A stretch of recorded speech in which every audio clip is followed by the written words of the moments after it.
Bonjour à tous.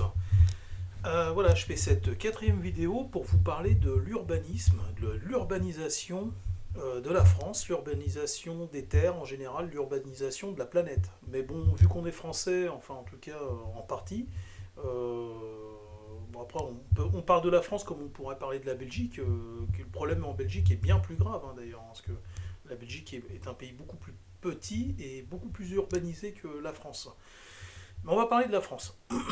Parce que la France, c'est un pays où le gouvernement français, les pouvoirs publics français, enfin en tout cas le gouvernement français qui se succède depuis une cinquantaine d'années, aime beaucoup faire la morale aux autres, pointe du doigt l'Afrique et le Brésil, ou l'Amérique latine, et l'Indonésie, les Philippines.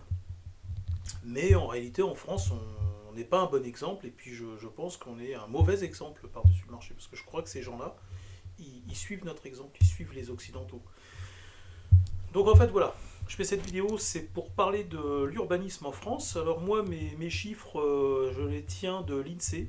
Hein, donc vous pouvez aller sur l'INSEE, vous tapez urbanisation de la France et vous allez voir. C'est de là que je tiens mes sources, enfin en tout cas ce qui concerne le pourcentage d'urbanisation de la France. L'urbanisation, c'est insidieux. Pourquoi? Parce qu'en fait, en réalité, sous ces airs placides, quand vous marchez sur du béton, quand vous roulez sur les autoroutes et tout, quand vous voyez un voisin construire, agrandir, ou quelqu'un racheter un terrain, des promoteurs racheter un terrain et faire construire des immeubles de dessus, eh ben, c'est une action qui a l'air un peu sous ces airs placides.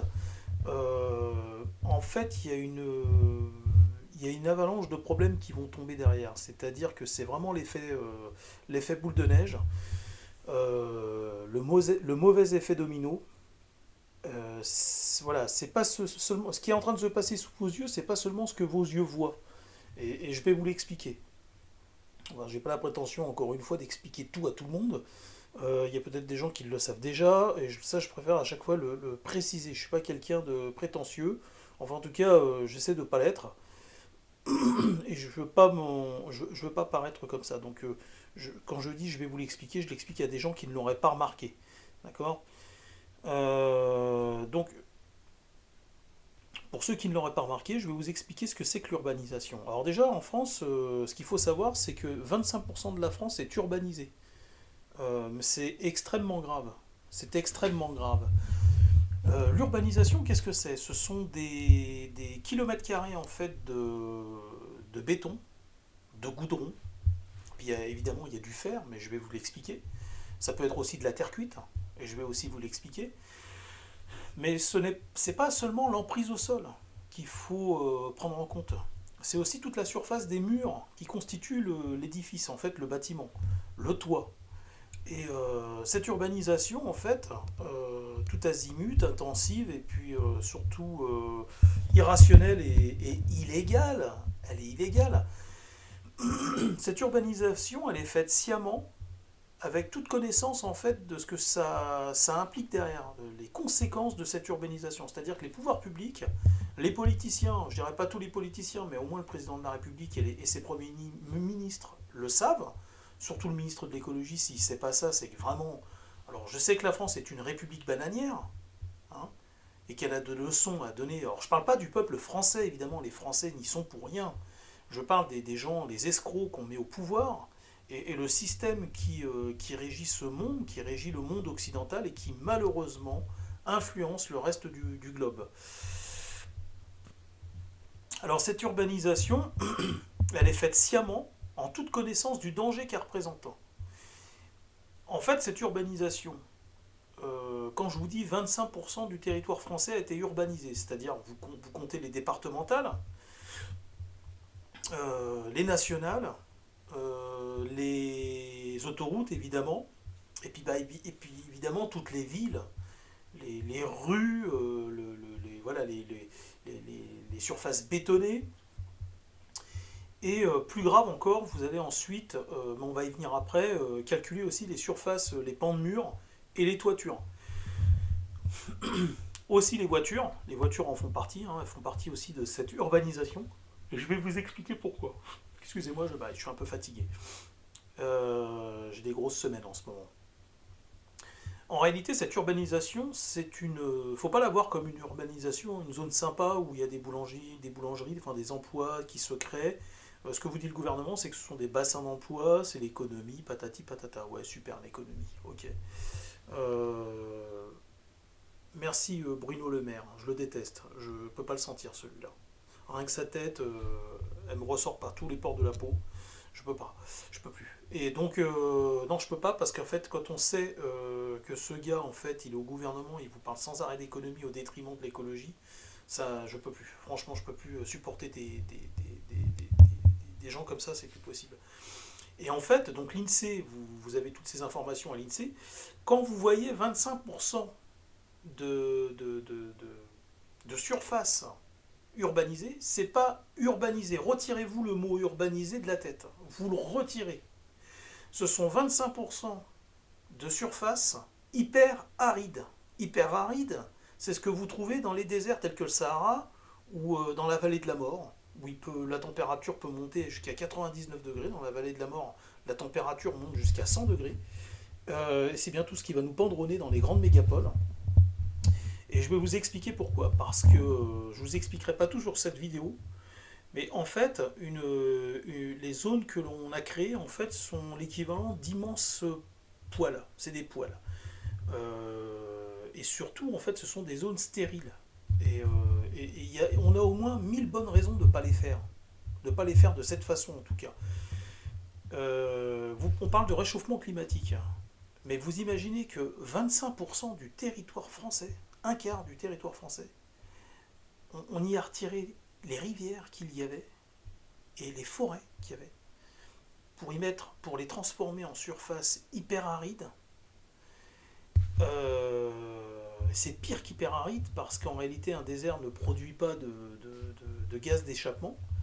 Donc nous, non seulement on fait des surfaces hyper arides, en plus de ça on génère de la chaleur et on dérègle les conditions atmosphériques de ces zones. Et 25%, c'est énorme, parce que 25%, c'est une somme, en fait, finalement, de rivières qui ont été éliminées, qui ont été détournées, mais bien souvent, la plupart du temps, elles ont été éliminées.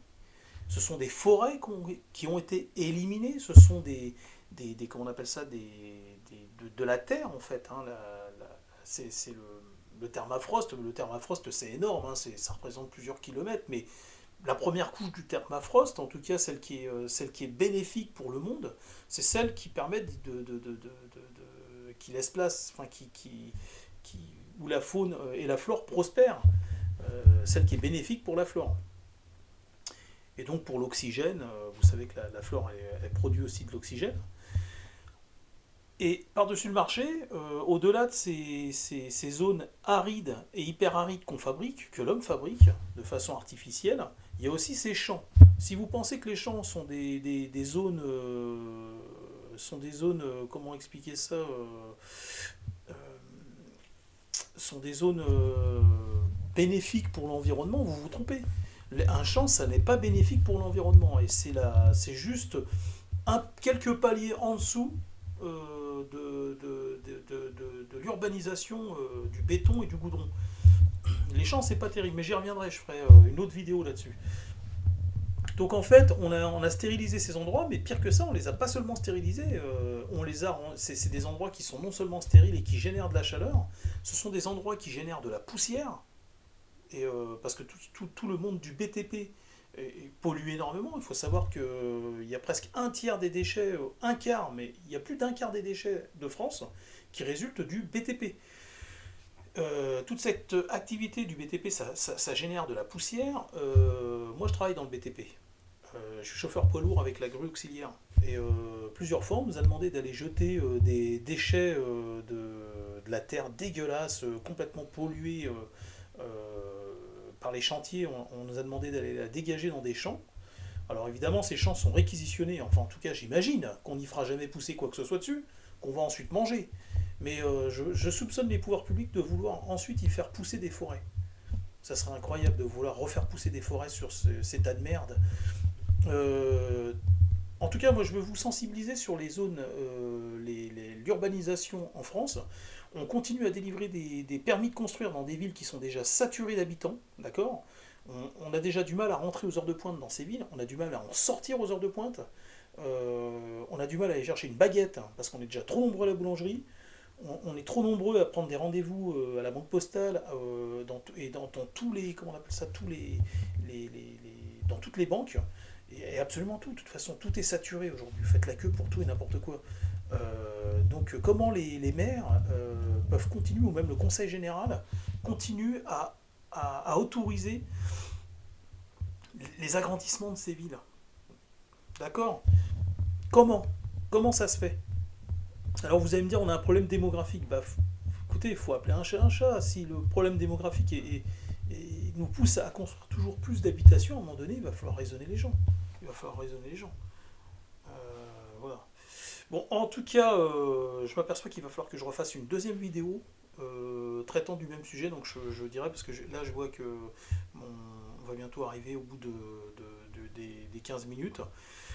Et j'ai pas pu évoquer le sujet dans son ensemble. Donc là, je vais faire une deuxième vidéo sur l'urbanisation. Je veux vous sensibiliser sur la première vidéo sur le fait qu'on est déjà à 25% du territoire, on a urbanisé 25% du territoire. Et ces enfoirés continuent à délivrer des permis de construire. Ils continuent à construire des routes. Ils continuent à prendre des contrats avec Eiffage, avec Vinci et autres pour continuer à construire des autoroutes. Mais on est. C'est de la folie, c'est de la folie, c'est de la folie. Euh, si le diable existait, on l'appellerait le système. Hein, ni plus ni moins. Hein, c'est pas possible. Comment on peut continuer à faire des conneries pareilles? Comment? Et là, sur la deuxième vidéo, je vais vous expliquer le mal que génère toute cette urbanisation. Au-delà de ce que vous pouvez comprendre déjà au travers de ce que je vous dis, mettre du béton à la place d'un sol arable et à la place d'une forêt et à la place des rivières, déjà, c'est un crime. Euh, Surtout à cette échelle. Sur cette, à cette, on a atteint une dimension qui est devenue carrément. C'est dément, quoi. C'est dément. Bon, voilà, bon écoutez, je vous dis à tout de suite pour la prochaine vidéo qui sera la suite finalement de celle-ci. Voilà, je vais vous expliquer tout ce que le mal que génère en fait toutes ces zones hyper arides que fabrique l'homme, qu'on appelle les banlieues finalement.